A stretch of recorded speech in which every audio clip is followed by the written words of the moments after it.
In a world racing towards AI, robotics, and automation, the skills that will matter the most are the ones that machines cannot replicate.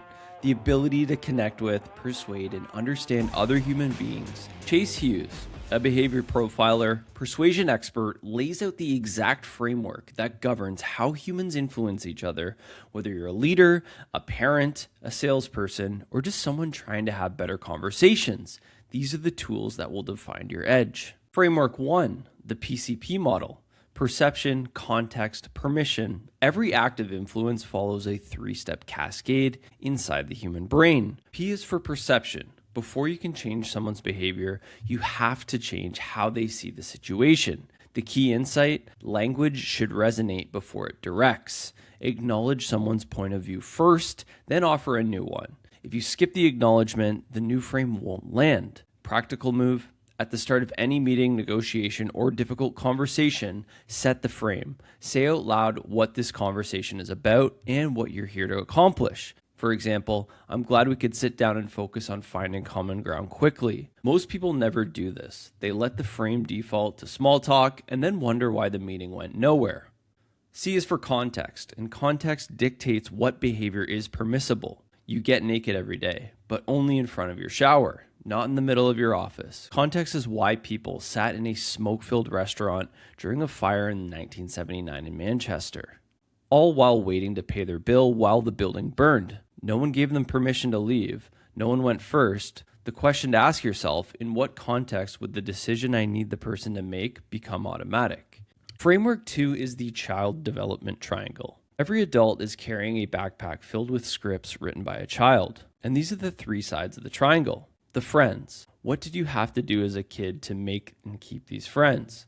The first one is friends. What did you have to do as a kid to make and keep friends? Did you have to crack jokes, shrink and stay quiet, dominate the room? The second is safety. What did you need to do or avoid to feel safe? Become hypervigilant because dad might have come home drunk, become invisible so nobody noticed you, become loud so you controlled the room, and rewards. What did you feel like you had to do to earn the love and recognition?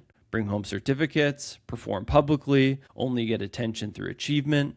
These childhood scripts don't just expire. The woman in the meeting who shuts down every time she wants to speak up, that's an 8-year-old who got yelled at the dinner table, just in a grown-up body. So what do you do with this? You can't delete the scripts. The voices won't go away, just like you can't stop your brain from completing "Mary had a little blank." But you can learn to hear them as a child's voice, a misguided coping mechanism from a kid who didn't know any better. That shift from "this is truth" to "this is fiction" written by a scared child turns down the volume on the script's ability to make your decisions.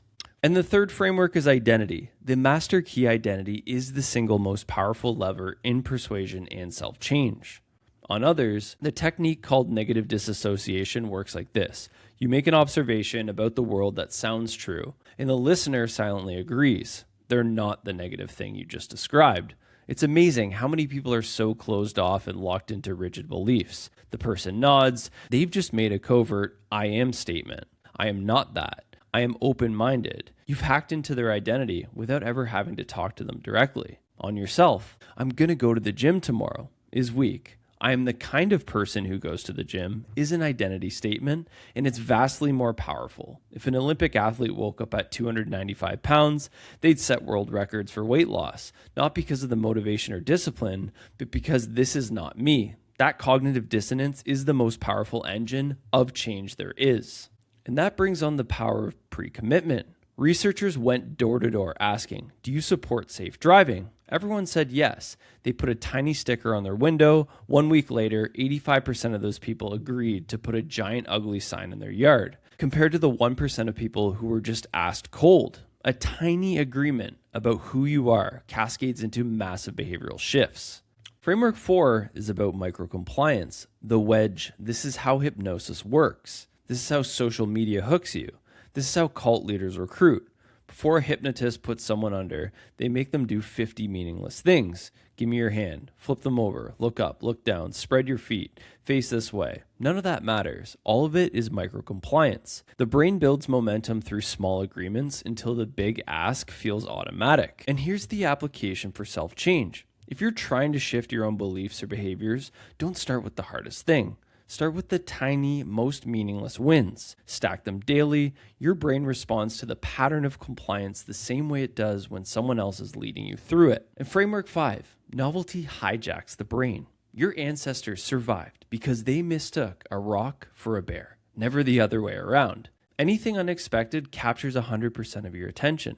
This is hardwired, and you cannot override it. And this is the sequence that governs all influence. Focus, then authority, then tribe, then emotion. So what are they? Focus is something novel that grabs your attention. A stick snapping, a surprise hook in a video. Authority is a credible figure that tells you what it means. Tribe is what's showing you what everyone else is doing about it. And the emotion, you feel something after the emotion. That's where the ad goes. That's where the ask goes.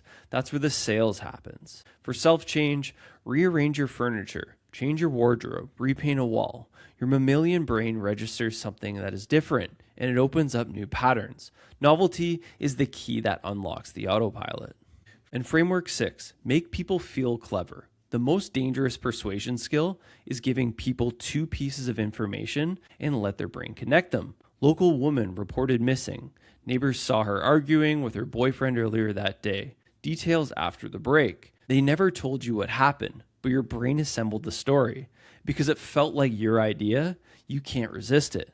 This is how conspiracy theories take hold, how juries are swayed, and how the best communicators operate. They never aim language directly at you. They make observations about the world and let you draw the conclusions yourself. The big takeaway is this: AI will never fulfill level 3 of Maslow's hierarchy, which is belonging. Our brains haven't developed a single new wrinkle in 200,000 years. We cannot receive genuine connection through digital means. The loneliness epidemic is real. The division is manufactured, and the human skills gap is only going to widen. The people who master these frameworks, who can set a frame, read a childhood triangle, build identity-based commitment, and make others feel heard without judgment, will be the most valuable people in any room, any company, any relationship. And if you take nothing else from this, write down your insecurities, put them in a hat with 99 other people's, and you won't be able to find your own. We are far more the same than we are different. The stuff you're hiding, everyone else is hiding too. It's supposed to be fun. Treat it like a game. Find out what actually matters and do that. And if you like this episode, make sure you share it with someone else. And as always, keep showing up. I'll catch you on the next one.